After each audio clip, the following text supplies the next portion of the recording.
Ce programme est financé par les amis et partenaires du ministère de Joyce Meyer. Fuir face à vos problèmes ne les résout jamais. Les choses cachées sont celles qui nous rendent malades. Les choses que nous cachons, les choses que nous ne voulons que personne ne sache.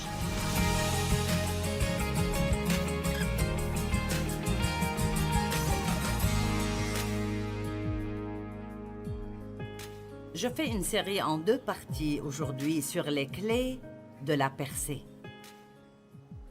Avoir besoin d'une percée veut dire que vous faites face à quelque chose qui vous prévient de faire ce que vous voulez vraiment faire, ou d'être qui vous voulez être, ou d'avoir ce que vous voulez avoir. Et notre première tendance est toujours, et c'est la bonne chose à faire, c'est de prier pour que Dieu nous délivre ou pour que Dieu nous aide. Nous prions presque toujours pour que Dieu nous aide, mais c'est rare que nous voulions vraiment qu'il nous aide. Nous voulons qu'il travaille à notre place. Et c'est essentiellement ce que nous disons, parce que quand vous demandez à Dieu de vous aider, alors ça veut dire qu'il vous donnera quelque chose à faire. Il ne va pas tout faire lui-même, il vous donne quelque chose à faire. Et je pense que j'ai assez parlé de cela pour que ce soit clair ce matin, mais juste au cas où vous n'étiez pas là, je veux juste dire que quand vous priez et vous demandez à Dieu de faire quelque chose dans votre vie, vous devez être prêt à écouter ce qu'il vous dira ou comment il vous dirigera ou vous guidera. Et vous devez être prêt à faire tout ce que Dieu veut que vous fassiez.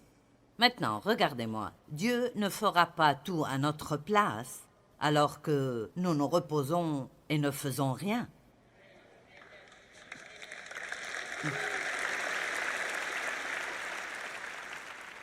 Nous sommes partenaires de Dieu. Il a un rôle et vous avez un rôle. Vous ne pouvez pas faire sa part et il ne fera pas votre part. Nous sommes partenaires de Dieu. J'ai parlé de 2 choses ce matin. Écoutez, si vous voulez avoir une percée, vous devez arrêter de blâmer tous les autres et assumer la responsabilité. La plupart d'entre nous blâmons tous les autres pour nos problèmes. Je fais cela pendant très longtemps.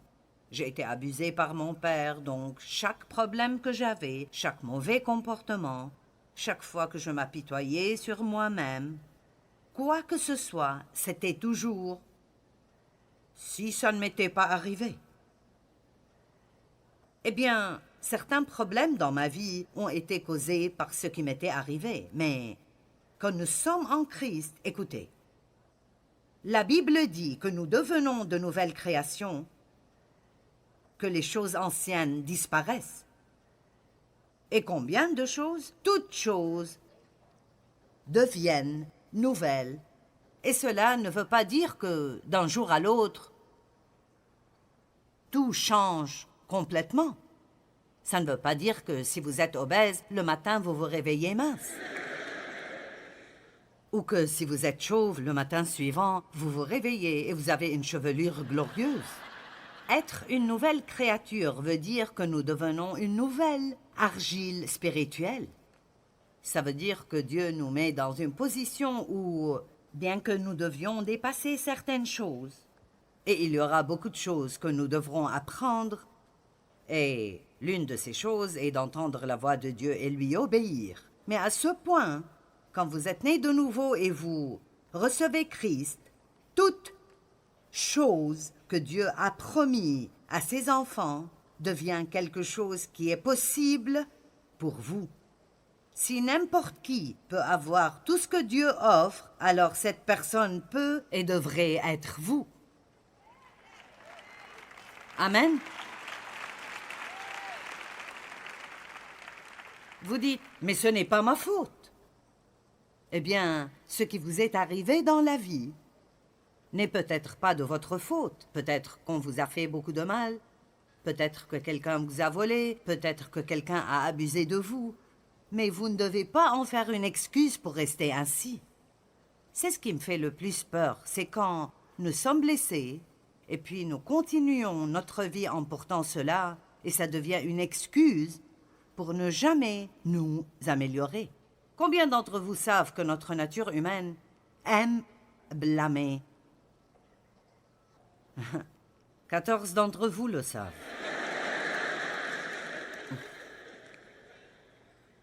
Vous avez déjà vu un mari et sa femme quitter la maison en retard pour aller quelque part? La femme dit que c'est sa faute, il dit que c'est sa faute. Nous ne sommes juste pas bons quand il faut dire « c'était entièrement de ma faute, je suis vraiment désolé ». Nous avons parlé un peu de cela ce matin, mais je vais en parler de nouveau. C'était totalement de ma faute et je suis vraiment désolé. Je me demande pourquoi ceci nous fait tellement mal. Vous savez quoi? Le diable fait que ça fait mal parce qu'il ne veut pas qu'on le fasse, parce qu'il connaît la puissance qui nous est disponible quand nous prenons entièrement la responsabilité de nos actions. Amen. Quand vous rentrerez chez vous, prenez le temps d'avoir une réunion avec vous-même pour éclaircir la vérité. Et l'une des choses que j'aimerais que vous vous demandiez est « Qu'est-ce qui arrive dans ma vie que je blâme sur quelqu'un d'autre et il faut que j'arrête de blâmer ces gens-là et même si c'était de leur faute, je prends la responsabilité de travailler avec Dieu pour réparer cela. »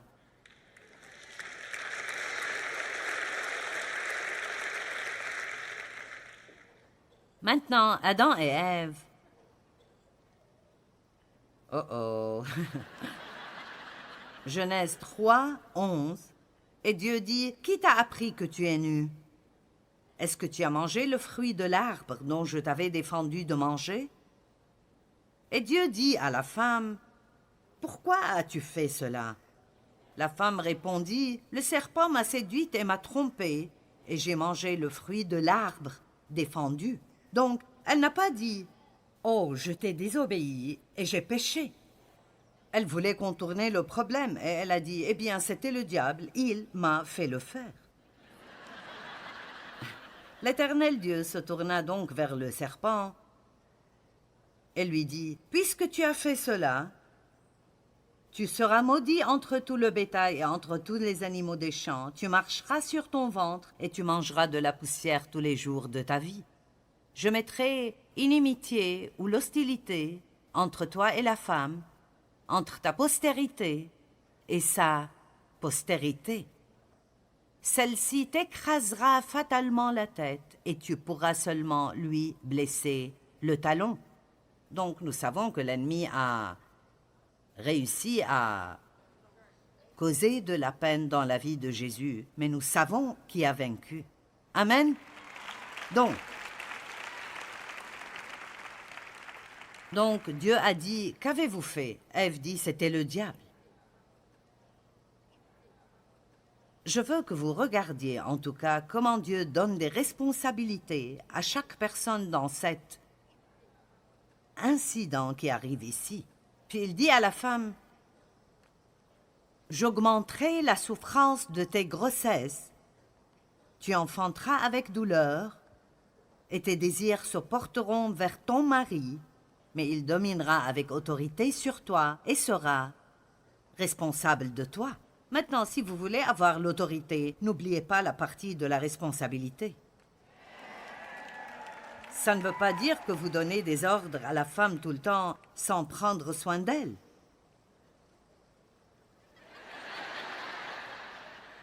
Amen. Dave, sache que j'aurai besoin d'un massage de pied ce soir.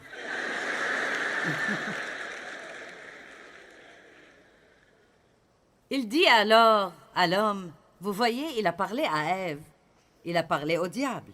Maintenant, il parle à Adam.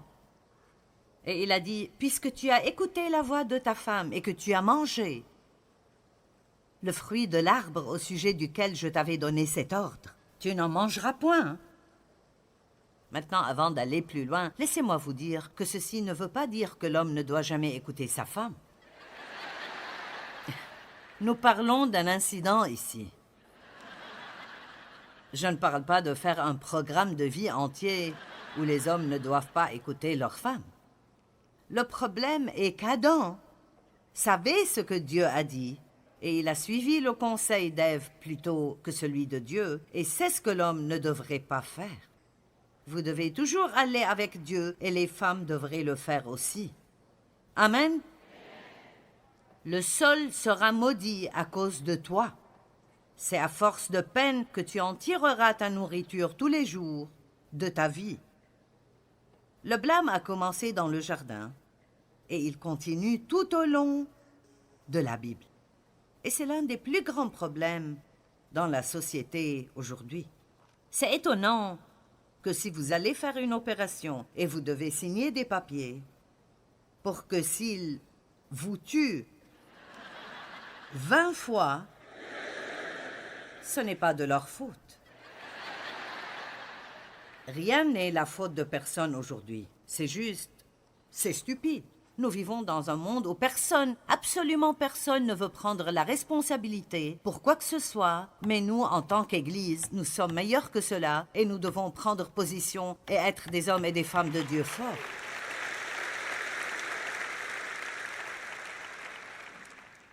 Et quiconque ici a de la force spirituelle devrait facilement pouvoir dire, sans grogner, « Tu sais, c'était de ma faute. Je prends toute la responsabilité et je suis désolé. » Pouvez-vous imaginer combien les relations seraient meilleures si les gens arrêtaient de blâmer et assumaient la responsabilité de leur faute? Maintenant, Abraham, Sarah et Agar est l'une des histoires insensées de la Bible.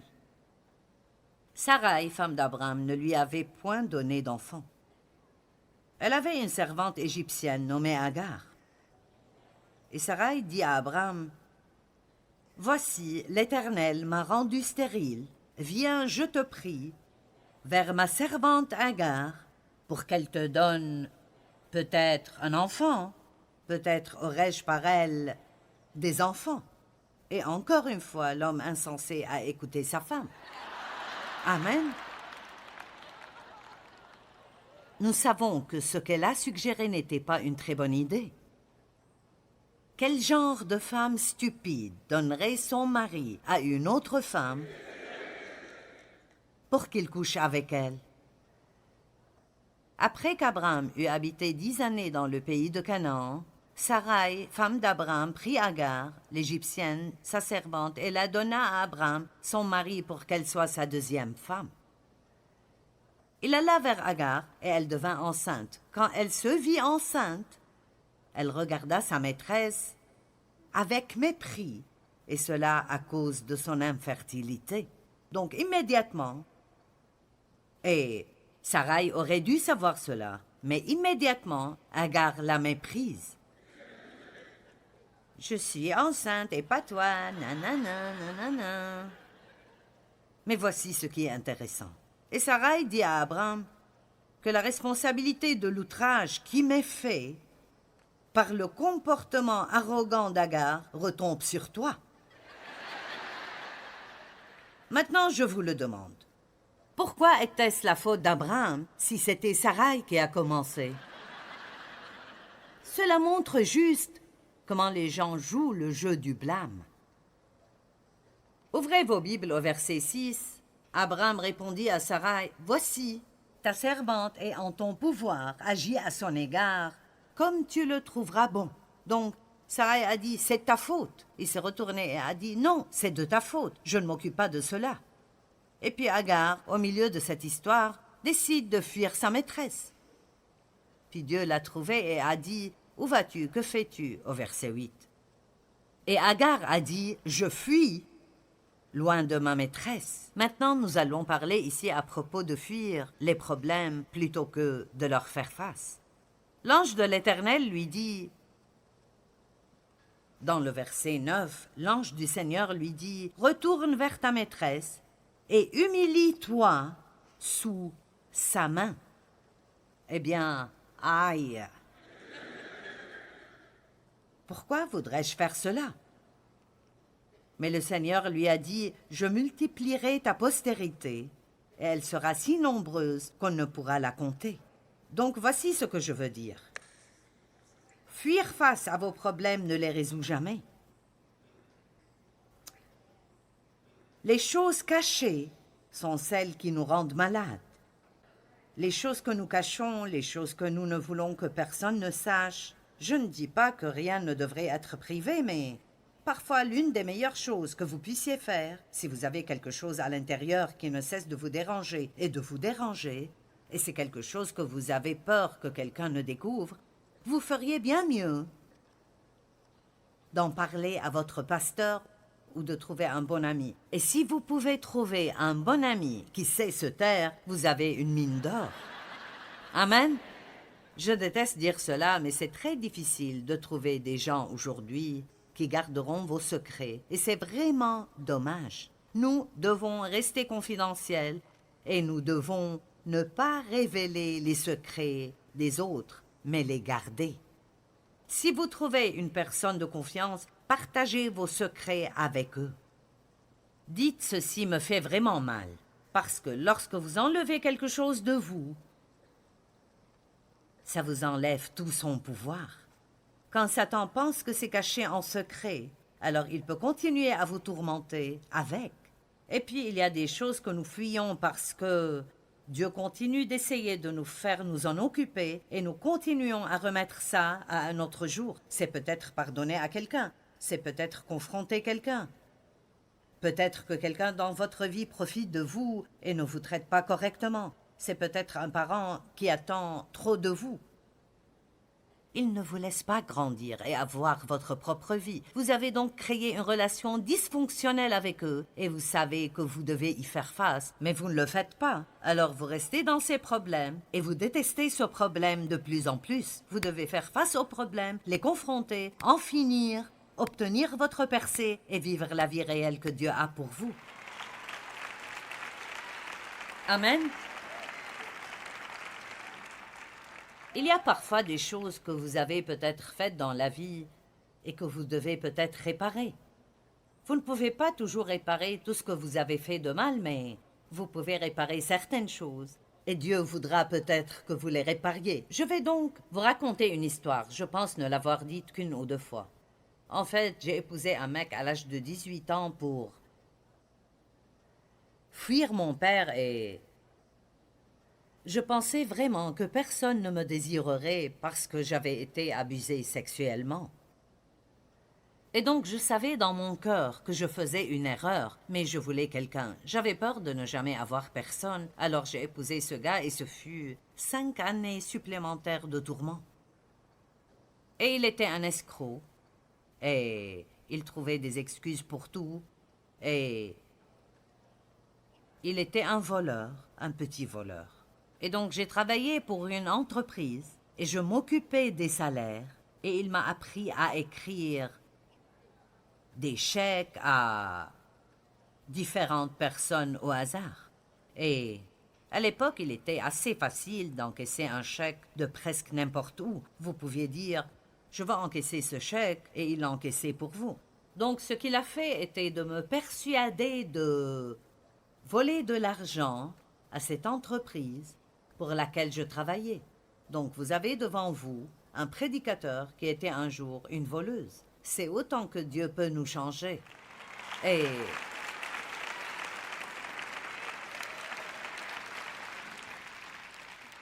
peut-être que ça fera que quelqu'un se sente mieux envers lui-même quand il découvre qui il écoute aujourd'hui. Je suis heureuse que nous ayons passé le délai limite, donc je ne peux pas aller en prison. Donc j'enseigne ma petite étude biblique à la maison et j'ai tous ces grands rêves et projets pour ma vie. Et j'ai commencé à sentir que j'avais besoin de trouver cette entreprise et de leur dire ce que j'avais fait et de tout rendre. Et vous pouvez imaginer à quel point j'avais peur. Je ne savais pas ce qu'ils pourraient faire. Logiquement, ils devraient me jeter en prison.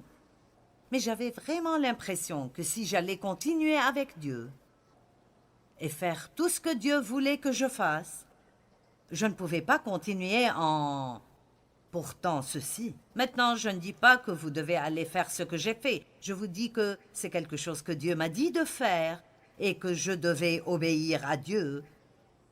Sinon, je serais toujours là à enseigner à la maison. Maintenant, je veux que vous m'écoutiez. Dieu a de grands plans pour beaucoup de vos vies. Mais ce n'est pas une garantie qu'ils vont se produire. Il y aura des choses que Dieu vous demandera de faire. Il vous demandera de faire des choses difficiles.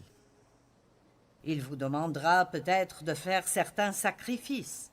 Il pourrait s'agir d'un don sacrificiel ou peut-être, comme ce qui m'est arrivé dans ma vie, un temps est venu où Dieu nous a demandé de prendre soin de ma mère et mon père, et c'était la dernière personne au monde dont je voulais prendre soin. Il n'y avait aucune raison pour que je le fasse. Il m'avait maltraité, abusé de moi, il n'avait rien fait pour moi, et pourtant je savais que c'était la bonne chose à faire. Ce n'était pas amusant à faire, mais je savais que c'était la bonne chose à faire. Maintenant, écoutez, ce n'est pas parce que quelqu'un vous a maltraité que vous avez maintenant le droit de faire quelque chose de mal.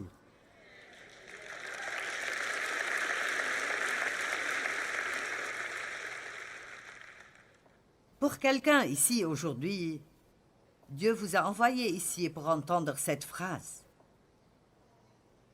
Je suis sérieuse parce que nous pensons que si quelqu'un nous a maltraités, nous sommes alors en droit de ne pas les aimer, de ne pas les traiter comme il faut ou de ne pas les aider en cas de besoin. Eh bien, pourquoi devrais-je t'aider? Eh bien, c'est parce que c'est ce que Dieu fait et vous êtes comme Dieu. C'est pourquoi il dit d'aimer vos ennemis, de bénir vos ennemis pour montrer que vous êtes comme votre Père au ciel. Si nous voulons être dans le monde et représenter Dieu, nous ne pouvons pas alors vivre comme toutes les autres personnes. Nous devons faire des choses qui n'ont aucun sens pour le monde ou la pensée naturelle, mais nous les faisons parce que nous savons que c'est la bonne chose à faire. Mes parents ont vécu longtemps, je veux dire c'était longtemps. Longtemps. Et ça a coûté beaucoup d'argent de les garder dans une maison de repos. J'ai finalement dû embaucher quelqu'un pour m'aider à faire les courses et faire ces différentes choses. Et il n'y avait aucune raison valable de le faire, mais je peux vous dire que c'était probablement l'une des choses les plus puissantes que j'ai jamais faites, qui m'avait affectée dans le domaine spirituel. Ça m'a donné un pouvoir spirituel et ça a enlevé le pouvoir de Satan.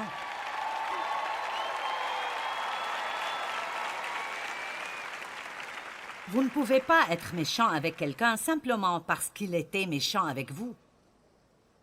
Laissez-moi vous dire quelque chose. Être un chrétien puissant, un chrétien juste, un chrétien biblique, ce n'est pas pour les personnes faibles. Il y aura des choses que Dieu vous demandera de faire. Certainement rien de plus que ce qu'il a fait pour nous. Mais il vous demandera de faire certaines choses et en cours de route, vous devrez confronter des choses que vous ne voudrez pas confronter. Souvent, nous voulons oublier des choses et aller de l'avant. Et il y a des choses que nous pouvons faire comme ça. Nous n'avons pas à essayer de payer pour nos péchés. Mais dans ce cas, quelle que soit la raison de Dieu, il voulait que je m'en occupe, même si cela me donnait une peur bleue. Donc, je devais trouver cette société qui avait déménagé. Puis je suis allée parler au fils qui dirigeait maintenant la société. Je veux dire, je tremblais sûrement. J'ai dit, tu te souviens d'une époque où un employé t'avait volé de l'argent à travers les salaires et blablabla? Et il a dit oui.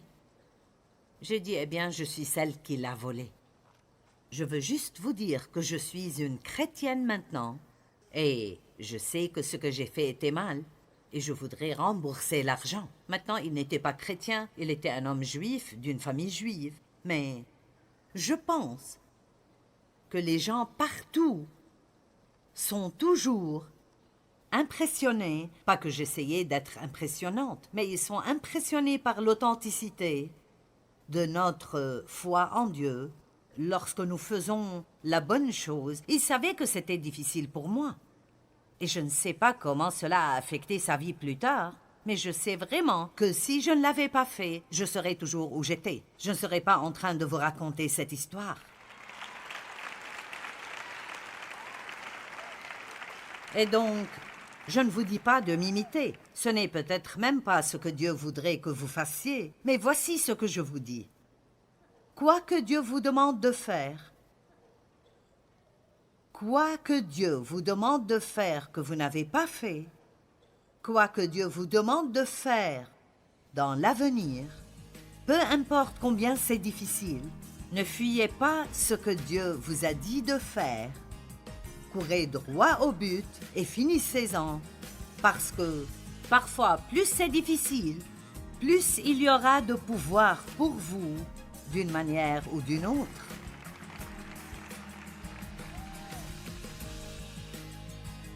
Eh bien, ne fuyez jamais ce que Dieu vous demande de faire. Foncez.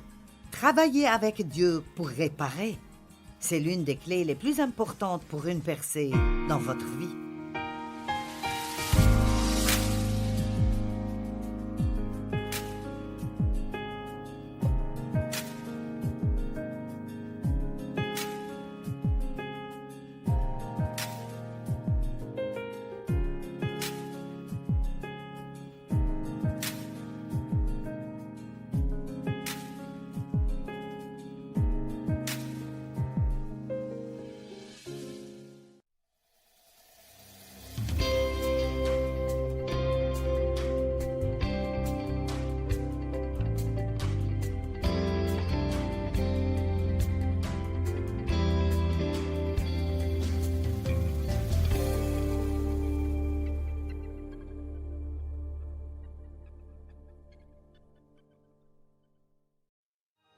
Ce programme est financé par les amis et partenaires du ministère de Joyce Meyer. Je devais faire beaucoup de choses dans ma vie dans la peur. Que vous ressentiez la peur ne justifie pas votre désobéissance à Dieu. Eh bien, j'ai peur, j'ai peur, j'ai peur. Eh bien, le courage est le fait d'avancer quand vous avez peur.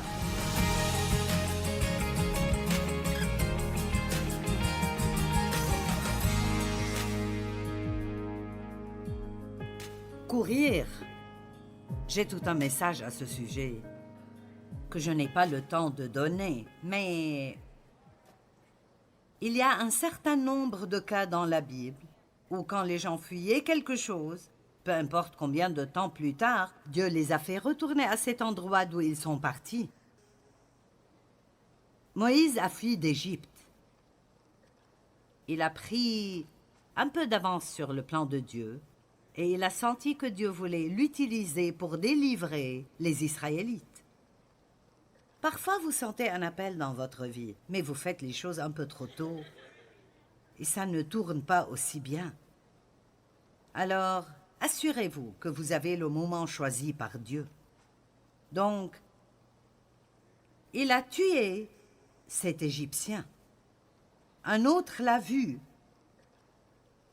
a commencé à le blâmer et voulait aller le dire à quelqu'un. Et donc la Bible dit clairement dans Actes 7, 29, « À cette parole, quand il a entendu l'homme, Moïse prit la fuite et il alla séjourner dans le pays de Madian, où il engendra 2 fils. » 40 ans. Il avait besoin de 40 ans dans le désert pour se préparer pour ce que Dieu avait à faire.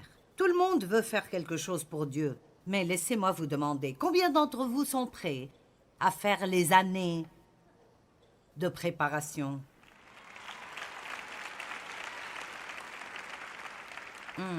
J'ai dit les années. Vous vous souvenez des 2 garçons dont la mère est allée voir Jésus et a dit « J'aimerais que mes fils s'assoient l'un à ta droite et l'autre à ta gauche. » Et sa réponse était si classique. Il a dit « Tu ne sais pas ce que tu demandes.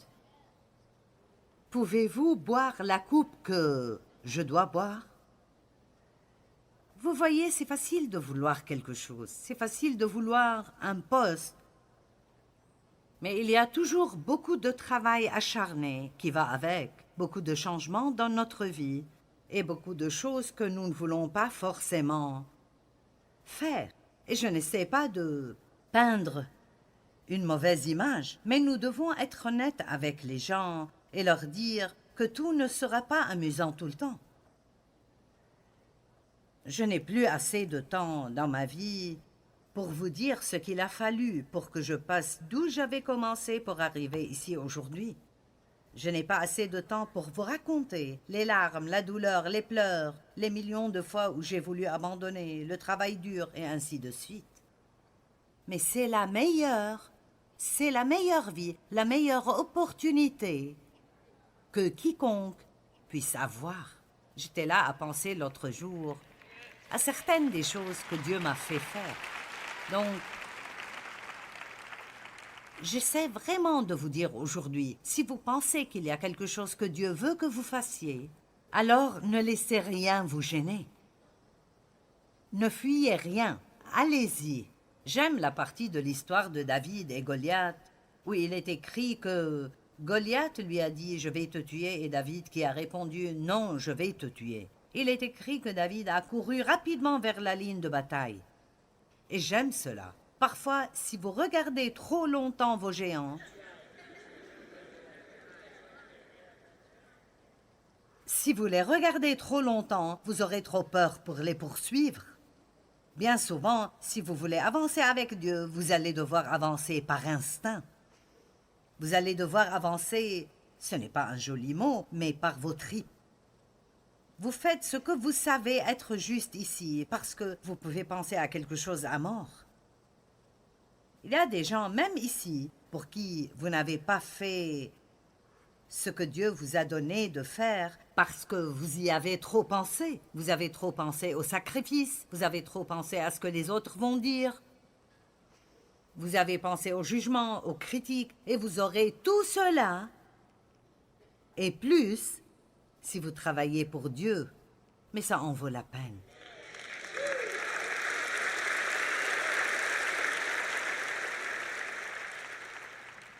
Il y avait d'autres choses que je devais confronter. Dieu m'a dit que le moment de confronter mon père viendrait. Toutes les années où il a abusé de moi, personne n'en parlait jamais. L'abus est la chose la plus stupide, l'abus sexuel et surtout à l'époque. Personne n'en parlait. J'ai peut-être été l'une des premières personnes, en tant que membre du ministère, à prendre la parole et à parler de ce genre de choses. Et ceci arrive à beaucoup de gens. Et quelqu'un a besoin d'en parler. Je suis très contente de l'avoir fait, mais je n'avais jamais confronté mon père. Je n'avais jamais dit « Nous devons parler de ce que tu m'as fait ». Et je ne voulais pas faire ça parce qu'il me contrôlait par la peur pendant toutes ces années. Et pour être honnête, j'avais simplement peur de lui. Mais Dieu m'a dit, le moment viendra où je te demanderai de faire cela. Il a dit, pas encore, mais sois prête. Quand je te le dirai, tu devras y aller. J'en ai parlé à Dave. J'ai dit, pas encore, mais quand je dois y aller, viens avec moi. Eh bien, tous les membres de ma famille s'en cachaient. Ma mère, mon frère, mon père, tous. Il y avait d'autres membres de la famille qui savaient comment il était et ce qu'il faisait. Aucun d'entre eux ne voulait s'impliquer, alors ils s'en cachaient. Un soir, Dieu a dit, c'est le moment. Je n'ai pas eu le temps d'y penser, et si je l'avais fait, je serais toujours là à y penser.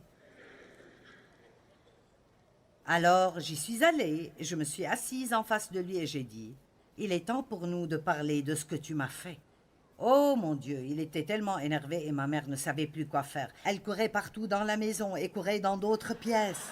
Vous savez, les gens aiment se cacher face aux problèmes. Et alors, j'ai dit, « Ce que tu as fait était mal.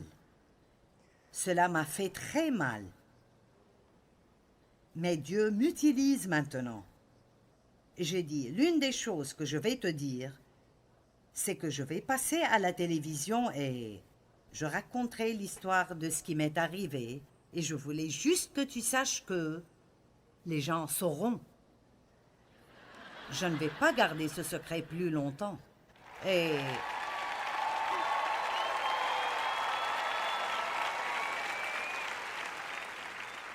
vous savez quoi? En résumé, quand il avait 83 ans, je l'ai conduit au Seigneur et je l'ai baptisé. Et tout est bien qui finit bien. Je devais faire beaucoup de choses dans ma vie dans la peur. Que vous ressentiez la peur ne justifie pas votre désobéissance à Dieu. Eh bien, j'ai peur, j'ai peur, j'ai peur. Eh bien, le courage est le fait d'avancer quand vous avez peur.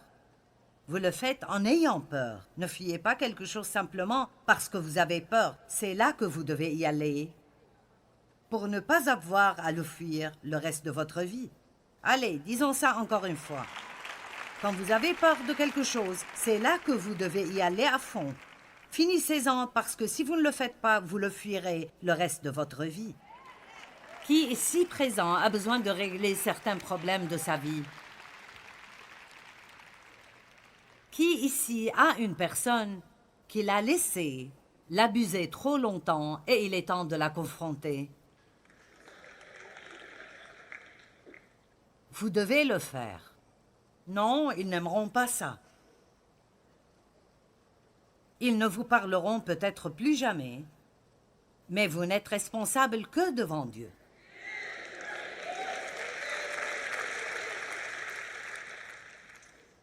Maintenant, si nous voulons avoir une percée, nous devons nous débarrasser de certaines choses. Acte 28, 1 à 5. Après nous être sauvés, nous reconnûmes que l'île où nous étions s'appelait Malte. Les barbares nous témoignèrent une bienveillance peu commune. Ils nous recueillirent tous auprès d'un grand feu qu'ils avaient allumé. Paul ayant ramassé un tas de broussailles et l'ayant mis au feu, une vipère, qui est un serpent, en sortit par l'effet de la chaleur et s'attacha à sa main.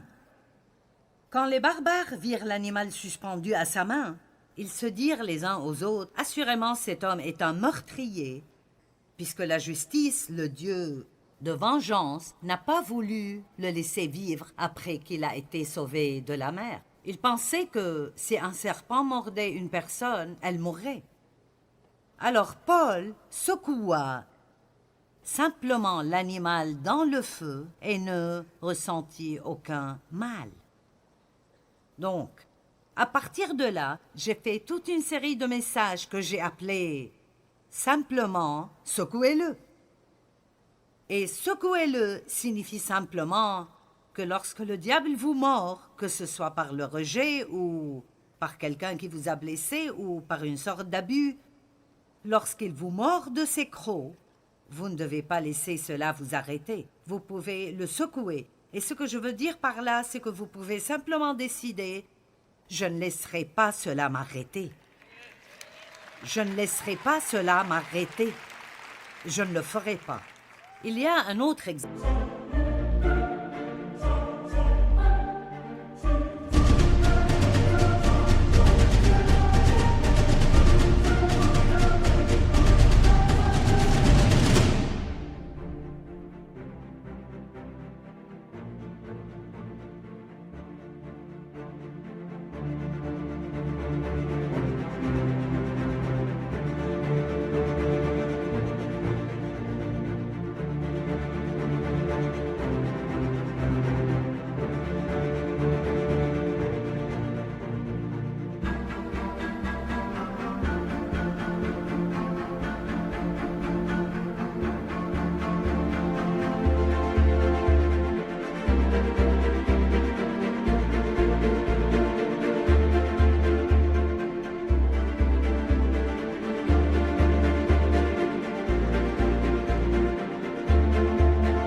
Que Jésus a dit à ses disciples, que je trouve très intéressant dans Luc chapitre 10, versets 10, 11 et 16. « Mais dans quelque ville que vous entriez et où l'on ne vous recevra pas, allez et dites, nous secouons contre vous la poussière même de votre ville qui s'est attachée à nos pieds.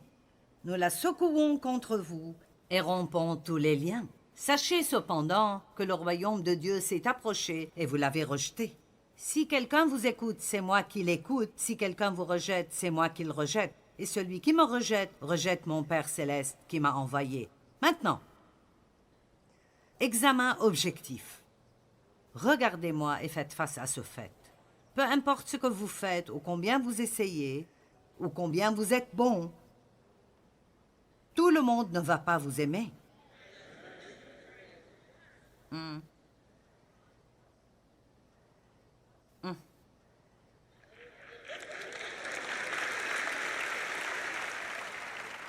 Et donc, ceux que vous rencontrez qui ne vous aiment pas, vous devez apprendre à secouer cela. Allez, on va s'entraîner un peu aujourd'hui. Secouez-le. Vous voyez, nous sommes blessés et nous laissons cela nous arrêter. Et ensuite, nous saignons pendant des mois où nous laissons cela nous affecter et nous portons cela avec nous partout.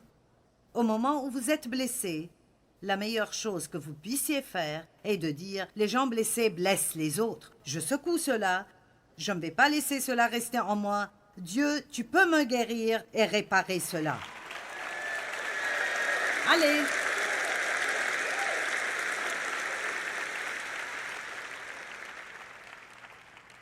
Je me demande combien de personnes ici aujourd'hui ont été rejetées à maintes reprises et cela a été douloureux. Et maintenant, vous ne sortez même pas pour vivre la vie que vous voulez, car vous avez laissé la peur d'être rejeté à nouveau vous contrôler.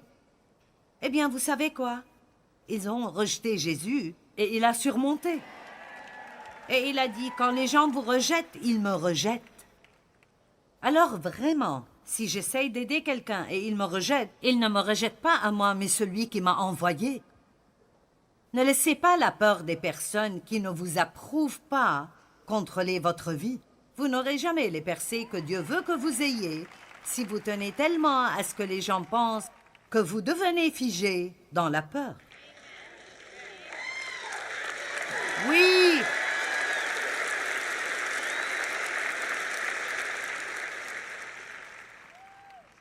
Je me demande combien il y a de personnes ici aujourd'hui qui voulaient essayer quelque chose de nouveau pour Dieu. Et vous avez commencé à entendre ces messages. Si tu fais ça, alors nous n'allons rien avoir à faire avec toi. Et vous avez reculé. Quand Dieu m'a appelé à faire ce que je fais, les femmes ne faisaient pas ce que je fais. Si vous pensez que ça peut être difficile pour une femme maintenant de servir, vous auriez dû l'essayer il y a 45 ans. Littéralement, et je ne plaisante pas, on m'a demandé de quitter mon église. Et c'était important parce que toute notre vie se rapportait à notre église. Notre vie sociale, l'école du dimanche, tout. Et donc, quand j'ai pris cette décision, non seulement l'ai-je faite pour moi-même, mais aussi pour mes enfants. Et cela a été dur pour eux au fil des ans aussi. Beaucoup de gens, nous avons perdu des amitiés. Les gens pensaient juste que j'avais perdu la tête. Et vous savez, les gens ne veulent pas être associés à quelqu'un qui sera considéré comme autre chose que tout à fait normal. Eh bien, vous savez quoi? Je suis normale. C'est juste une nouvelle normale. Je ne suis peut-être pas normale pour vous, ou normale d'après le standard du monde. Et le diable a continué à essayer de me dire que je devais arrêter et être une femme ordinaire. Je ne sais pas ce que c'est. Ce n'est pas moi, je suis sûre de cela. Allez, femme de Dieu, n'essaie jamais d'être une femme ordinaire.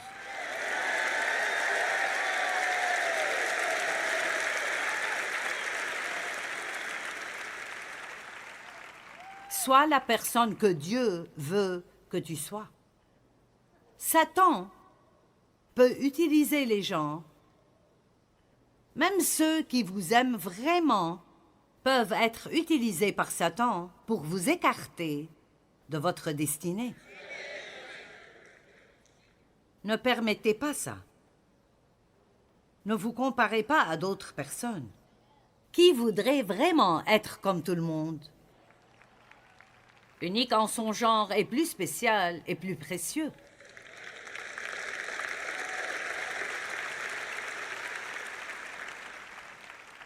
Paul a dit, si j'avais essayé...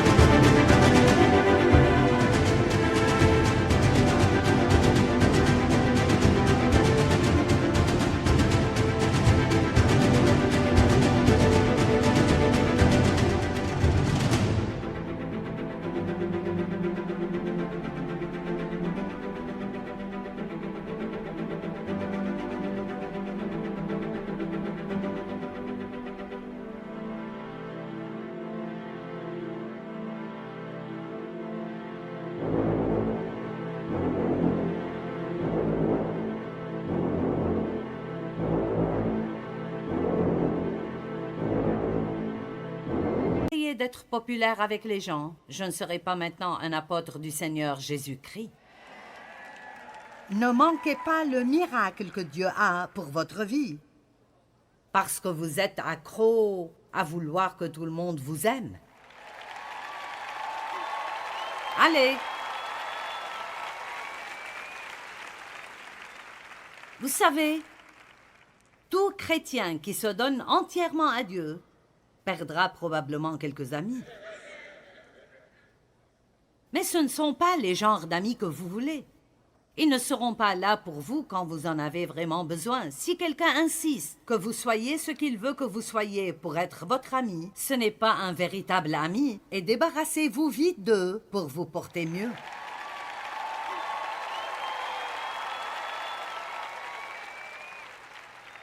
Apprenez à vous aimer et vous ne serez jamais seul.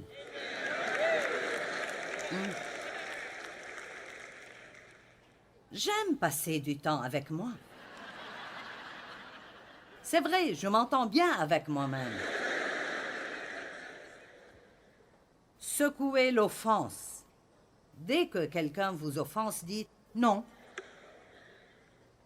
La colère, l'attitude négative, l'apitoiement sur soi, traitez-les tous comme Paul a traité ce petit serpent.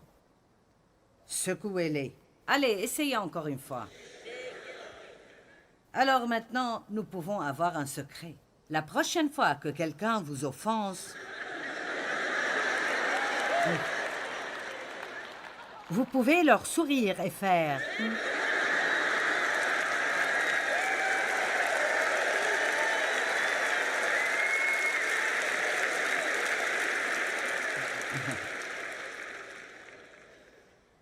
Acte 7, 20. C'est à cette époque critique que naquit Moïse. Il était beau aux yeux de Dieu. Il fut nourri 3 mois dans la maison de son père. Et quand il eut été exposé à l'abandon, la fille de Pharaon le recueillit et l'éleva comme son fils. Moïse fut instruit dans la sagesse des Égyptiens. Il était puissant en parole et en œuvre. Il avait 40 ans lorsqu'il lui vint dans le cœur de visiter ses frères, les fils d'Israël. Il en vit un qu'on outrageait, et prenant la défense de l'homme opprimé, il le vengea et frappa et tua l'Égyptien. Maintenant faites attention, verset 25. Il pensait que ses frères comprendraient que Dieu leur accordait la délivrance par sa main, et qu'ils l'accepteraient, mais ils ne comprirent pas.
savez, je m'attendais à ce que les gens comprennent que Dieu m'appelait pour enseigner.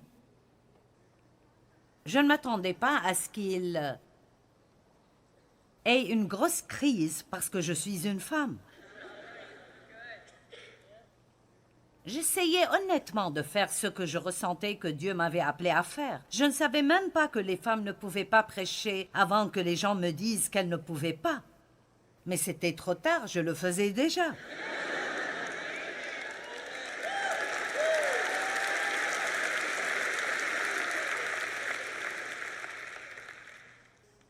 Je pensais qu'ils comprendraient. Je ne m'attendais pas à perdre tous mes amis ni à être expulsée de mon église. Je pensais que les gens seraient heureux pour moi. Je pensais qu'ils seraient excités. Ça vous est déjà arrivé de penser que les gens allaient être heureux pour vous et la réaction que vous avez eue était bizarre? Pourquoi tu ne peux pas juste être heureux pour moi? Parce que les gens sont jaloux. Point final. Jaloux. Parlons donc de la jalousie pendant une minute. Ne soyez pas jaloux de ce que les autres ont et ne convoitez pas ce qu'ils ont.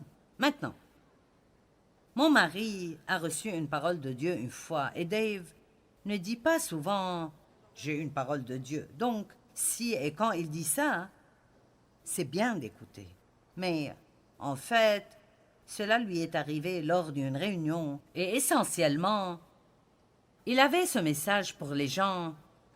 Tant qu'ils ne sont pas heureux pour ceux qui avaient ce qu'ils voulaient et n'avaient pas encore, ils n'auraient jamais le leur.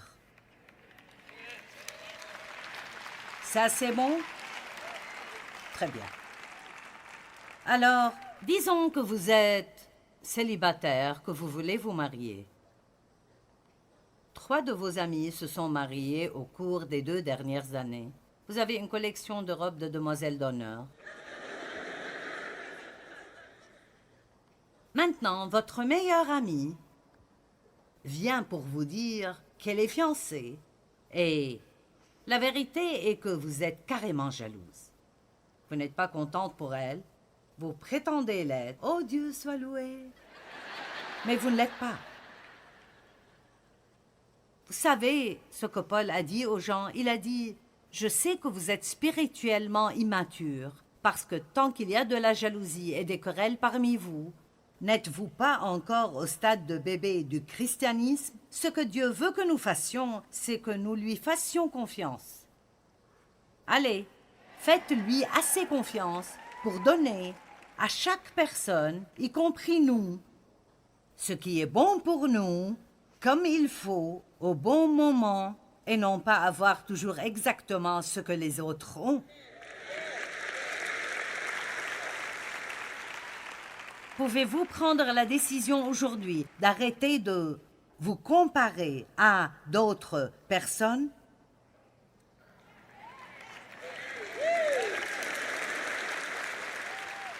Je me demande combien de fois en une journée, dans la société, nous comparons quelque chose en nous-mêmes à quelqu'un d'autre, et nous ne réalisons même pas que nous le faisons. Combien ça libère de ne pas devoir être jaloux de ce que les autres ont, et de ne même pas questionner la raison pour laquelle Dieu le leur a donné. Ils ne méritent pas cela, Seigneur. Pourquoi le leur as-tu donné? Pourquoi ce ne serait pas moi? Ce n'est pas notre affaire. Et je vais vous dire quelque chose que j'ai appris dans ma marche avec Dieu. Plusieurs fois, il bénira quelqu'un juste devant vous que vous aimez avec l'amour du Seigneur, mais vous ne l'aimez vraiment pas.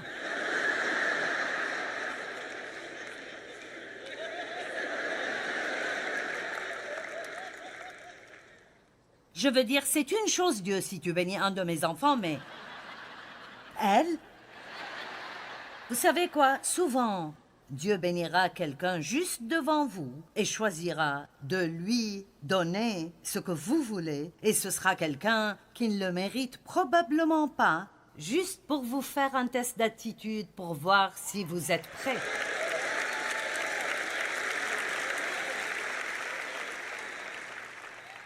pour voir si vous êtes prêt à gérer ce que vous demandez à Dieu de vous donner. Et je vais terminer par quelques mots à ce sujet. Ne soyez pas une imitation bon marché de quelqu'un d'autre. Soyez l'original classique que vous êtes censé être. Eh bien, ne fuyez jamais ce que Dieu vous demande de faire. Foncez. Travaillez avec Dieu pour réparer. C'est l'une des clés les plus importantes pour une percée dans votre vie.